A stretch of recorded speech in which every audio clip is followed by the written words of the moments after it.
লেখিকা অনিন্দিতা মুখার্জি সাহার রাঁধুনি।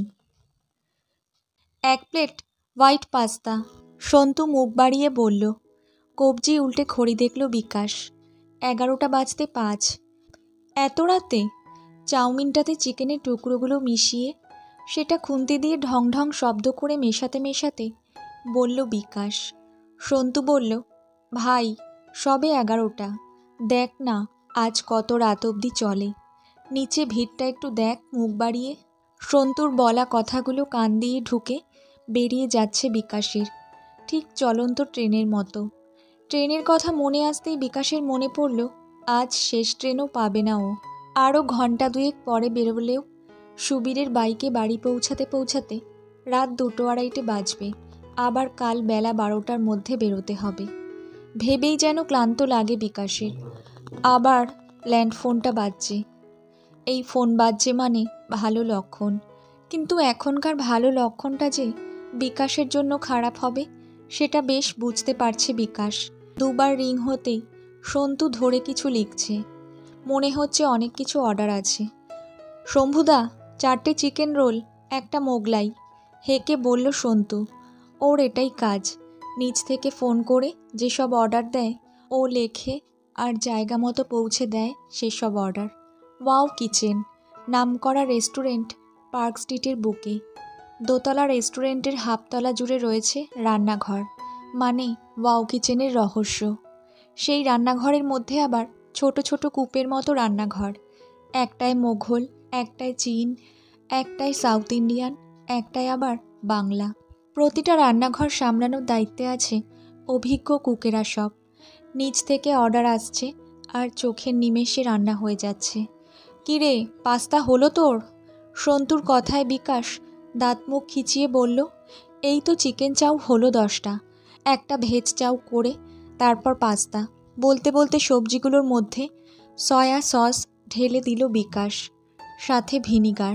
সস আর ভিনিগার মিলে এমন একটা ধোঁয়া তৈরি হয় যেটা নাকে যেতেই শ্বাসকষ্ট শুরু হয় আজকাল বিকাশের। বড্ড চাপ ধরে বুকটাতে। এই ধোঁয়া থেকে সরে গিয়ে ফ্রিজ খুলল বিকাশ। এই শ্বাসকষ্টের সময়গুলোতে এই ঠান্ডা হাওয়াটা বেশ লাগে ওর। বাইরে ডিসেম্বরের ঠান্ডা, কিন্তু সেটাই জ্বলন্ত কূপে বোঝার উপায় নেই। ফ্রিজ খুলে দুদণ্ড দাঁড়িয়েই হাত বাড়িয়ে চিজের কৌটোটা নিয়ে আসলো বিকাশ।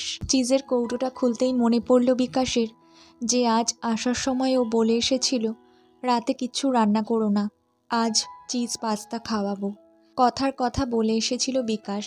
রোজ বেরোনোর সময় ছেলেটার এক বায়না, বাবা আজ অফিসে যেও না, আজ বরং একসাথে ঘুরতে যাব আমরা। বিশ্বজিৎ, সম্রাট সবাই কি সুন্দর চিড়িয়াখানা, জাদুঘর যাচ্ছে, আর আমি? কেমন অফিস তোমার, সন্ধেবেলা অবধি কাজ। সদ্য 5-এ পড়ল তোজো। আজকাল বেশ বোঝে কোনটা ভালো আর কোনটা খারাপ, কোনটা মজার বা কোনটা দুঃখের। ও জানে ওর বাবা চাকরি করে, সন্ধ্যের ডিউটি। বাবা যে সারাদিন ওর মায়ের মতোই রান্নাঘর সামলায় এই কথাটা আর বলতে পারেনি বিকাশ। তাও যদি একটা ডিগ্রি থাকতো হোটেল ম্যানেজমেন্টের। সদ্য চাকরি হারিয়েছিল বিকাশ তখন। দার্জিলিংয়ের একটা বড় হোটেলে দেখাশোনার কাজ করত। বেশ নামি হোটেল, বাড়ির বাইরে থাকা, মোটামুটি ভালোই পেত। তোজোর আসার খবর আর এই চাকরি দুটোই একসাথে হয়েছিল। 15 দিন পর পর এসে 2 দিন থাকতো বিকাশ। হই হুল্লোড়ে কাটতো দিনগুলো। দার্জিলিংয়ের দিনগুলো খুব সুন্দর ছিল ওর। ওখানেই ও বানাতে শিখেছিল নুডলস, পাস্তা, মোমো, রকমারি ফ্রাইড রাইস, মাংসের বাহার, আরও কত কী। ভাবেনি এই বিদ্যাই কাজে লেগে যাবে জীবনে। তেলে সেদ্ধ করা পাস্তাটা দিয়ে তাতে বানিয়ে রাখা সাদা সসটা ঢেলে দিল বিকাশ। কত রকমের সস হয়, লাল সস, কালো সস, সবুজ সস, সাদা সস, কিন্তু এদের ব্যবহার এক এক জায়গায় এক এক রকম। সাদা সস শুধু পাস্তাতেই ভালো লাগে, চাউমিনে যেই এই সাদা সস দিয়ে দিলে অমনি স্বাদটাই বদলে যাবে। এভাবে হাতে ধরিয়ে শিখিয়েছিল ছোট্টু, ওই দার্জিলিংয়ের হোটেলে প্রধান রাঁধুনি। ছোট নাক, ছোট ছোট চোখ, গোলাপি গায়ের রং, কি ভালো রাঁধত। হঠাৎ যে কি হলো, হোটেলের ক্যাশ বাক্স হাতিয়ে নিয়ে পালালো। আর সেই দোষ এসে পড়ল বিকাশের ঘাড়ে। 1 বছর বয়স তখন তোজোর। চোরের অপবাদ দিয়ে চাকরি থেকে বের করে দিয়েছিলেন মালিক। মাসে শুধু দুধের খরচই লাগত 2000। চোর, তারপর বেকার, সেসব গায়ে মেখে মরতে ইচ্ছে করত বিকাশের। শুধু ছেলে আর বউয়ের দিকে তাকিয়ে পারত না। কি পরিশ্রমটাই না করতো মলি সে সময়।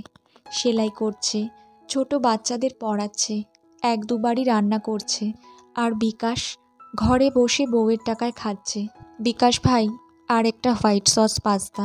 সন্তুর গলায় মিনতি, কিন্তু ওর এত মিনতি করার দরকার নেই, এতে ওর কোনোই হাত নেই।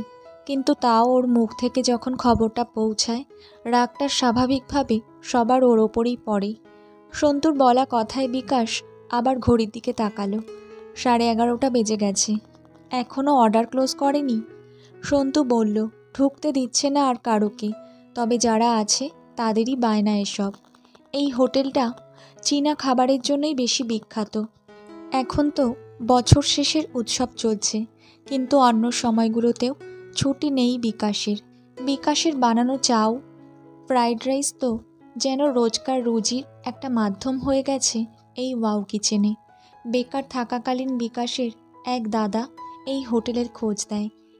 এখানে নাকি চীনা খাবার বানানোর লোকটা ছুটিতে গেছে মাস 2-এর জন্য। সেই সূত্র ধরেই পায়ে পায়ে এই রান্নাঘরে ঢুকেছিল বিকাশ। ও জানতো ও পারবে না, কিন্তু সেদিন ওর বানানো মোমো খেয়ে তাজ্জব বনে গেছিল সবাই। মনে মনে ছোট্টুর কথা খুব মনে পড়ছিল সেদিন বিকাশের। মানুষ যে ক্ষতি করতে করতে কখনকার উপকার করে দেয় কে জানে। বিকাশ তা আরও 2টো হোয়াইট সস পাস্তা আর একটা ক্রিসপি চিকেন, সাথে red sauce pasta. Santu phone রেখে আবার বলল, ঘড়িতে 12টা বাজে প্রায়। পার্ক স্ট্রিট অঞ্চলে বছর শেষের 1 সপ্তাহ জুড়ে এরকমই পাগলামি চলে। রাত বলে কিছু হয় না, মানুষ যেন আনন্দের নেশায় বুঁদ হয়ে থাকে। আজ বাড়ি ফেরা আদৌ হবে কি জানে না বিকাশ। ম্যারিনেট করে রাখা চিকেনগুলো বের করে আনলো বিকাশ। তাতে ডিম আর অ্যারারুটের গুঁড়ো মিশিয়ে ডুবন্ত তেলে ছেড়ে দিতেই একটা হাত এসে বিকাশের কাঁধে পড়ল। সবাই তোমার রান্নার খুব প্রশংসা করছে, ওয়েল ডান। হোটেলের মালিক এসে বললেন। আগে বেশ ভালো লাগতো বিকাশের এসব প্রশংসা, কিন্তু আজ আর ভালো লাগে না। 2 মাসের জন্য ঢুকেছিল বিকাশ, তখন দিন প্রতি 150 পেত। ওর রান্না দেখেই ওকে রেখে দিয়েছিল রেস্টুরেন্টের মালিক। পাকাপাকি রেখে দেওয়ার পরে সেটা বেড়ে দাঁড়ালো 10,000। অথচ ওর আশেপাশের সব রাঁধুনির মায়না 3 বা 4-এর ঘরে, কারণ তারা সব ম্যানেজমেন্ট পাশ করা। ডিগ্রির তো একটা দাম আছে নাকি। আজ 4 বছর হলো কাজ করছে বিকাশ এখানে। মস্ত রাঁধুনি ও আজ। ওয়াও কিচেনের বিখ্যাত চীনা খাবারের বিকাশকে রান্নার জগতে অনেকেই চেনে। টিভি থেকে ইন্টারভিউও হয়েছে ওর, কিন্তু বিকাশ তাতে খুশি নয়। কি হবে ওর শুকনো প্রশংসায়? বউয়ের ব্লাউজে 2টো সেফটি পিন, ছেলেটার জ্বর মানে ঘরে থাকা প্যারাসিটামল, ডাক্তারের কাছে যাওয়া মানেই 500 টাকার ধাক্কা। খাওয়া বলতে মাসে 1 দিনই মাটন আনে বিকাশ। ছেলেটাকে দুধ শেষের দিকে আর দেওয়া যায় না। ফল তো পকেটের ওপর নির্ভর করে, ভরা থাকলে ফল আসে। স্কুল বলতে পাড়ার স্কুলেই যায়, অথচ আশেপাশে হোটেল ম্যানেজমেন্ট ডিগ্রিধারী মানুষগুলোর ছেলেমেয়েরা সব নামকরা ইংলিশ মিডিয়ামে পড়ে। ক্রিসপি চিকেন শেষ করেই রেড সস নিয়ে খেলতে বসলো বিকাশ। মালিক তখন সবার হাতে খাম ধরাচ্ছেন। এই সময় একবার বোনাস দেন উনি, আসলের 20%। এখন বিকাশের 15,000 আসল, তাই ও জানে 3,000 টাকা থাকবে ওর খামে। অথচ ওর আশেপাশে যারা সারাদিন বসেই থাকে প্রায়, তাদের খামে মোটা অঙ্কের টাকা। ভেবেই কান্না পাচ্ছে বিকাশের। ছেলেটাকে নতুন বছরে যে ভালো মন্দ খাওয়াবে তার উপায় নেই। এই টাকা তো একদিনেই উড়ে যাবে সংসারে। সকালেই দেখেছে বিকাশ চাল, আলু, ডাল, ডিম সবেতেই টানাটানি। সব কটা প্লেট গুছিয়ে দিয়ে সামনে রাখলো বিকাশ। ওর দায়িত্ব শেষ, এবার নিচ থেকে ওয়েটার এসে তুলে নেবে। একা হাতে সব করতে সময় লাগে। অন্য দিনগুলোতে শম্ভু, মনোজ হাতে হাত লাগায়, কিন্তু আজ ওদেরও অল্প বিস্তর খাটনি হলো। কোমরটায় আজকাল বেশ ব্যথা হয় বেশিক্ষণ দাঁড়িয়ে থাকলে। বসে খামটা আলগোছে খুলল বিকাশ। টাকার গন্ধ মারাত্মক। তাতে এমন কিছু থাকে যে সেই গন্ধে রাগ পড়ে যায়। অনেকগুলো 500 মনে হচ্ছে। তাড়াতাড়ি খাম থেকে বের করল টাকাটা বিকাশ। লুকিয়ে গুনে দেখল 6000 টাকা। এবার কি তাহলে সমর এসে বলতে বিকাশ চমকালো। কি বলবে বুঝে পাচ্ছে না বিকাশ। সত্যি বলবে নাকি মিথ্যা? ভুল করে বেশি এসে গেলে তো ফেরত দিতে হবে। টাকাটা থাকলে কত কাজে লাগতো, কিন্তু না বলাটাও পাপ। আমতা আমতা করে বিকাশ বলল, বেশি চলে এসেছে মনে হচ্ছে। সমরেশবাবু বললেন, কত বেশি? বিকাশ বলল, 1006 মতো। সমরেশ হেসে বললেন, হিসেব করো, 30-এর 20% বলে হাসছেন উনি। বিকাশ কিছু বুঝতে পারছে না। সমরেশ বললেন, ওয়াও কিচেনের রাঁধুনি, এত কম দাম হলে হবে? বাড়িয়ে দিলাম তোমার দর। বুকটা কেঁপে উঠল বিকাশের। হাসবে নাকি কাঁদবে বুঝতে পারছে না। শুধু মনে মনে হিসেবটা সেরে ফেলল বিকাশ। একটা গ্যাস নেবে, ছেলেটাকে ইংলিশ মিডিয়ামে দেবে, ঘরে টালি সরিয়ে ছাদ করবে, আর একটা হোয়াইট সস বানাতে হবে।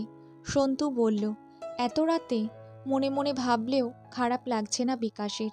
এই সাদা রং ছিল বলেই না আজ দিনটা এমন রঙিন হলো ওর। একটা কেন, 100টা সাদা সসের পাস্তা বানাতে পারে বিকাশ, কারণ ও আজ খুব খুশি। আজ আর মনে হচ্ছে না ডিগ্রির দাম বেশি, আজ মনে হচ্ছে দক্ষতারও দাম আছে। এত দাম হবে একদিন যেটা ডিগ্রিকেও ছাপিয়ে যাবে। খুব যত্ন করে বানাচ্ছে বিকাশ এই হোয়াইট সস পাস্তাটা। গল্পটা কেমন লাগলো একটা কমেন্ট করে জানাবেন। আর আপনারা যদি আমার চ্যানেলে নতুন হয়ে থাকেন তাহলে প্লিজ একটা সাবস্ক্রাইব করে দেবেন। ধন্যবাদ।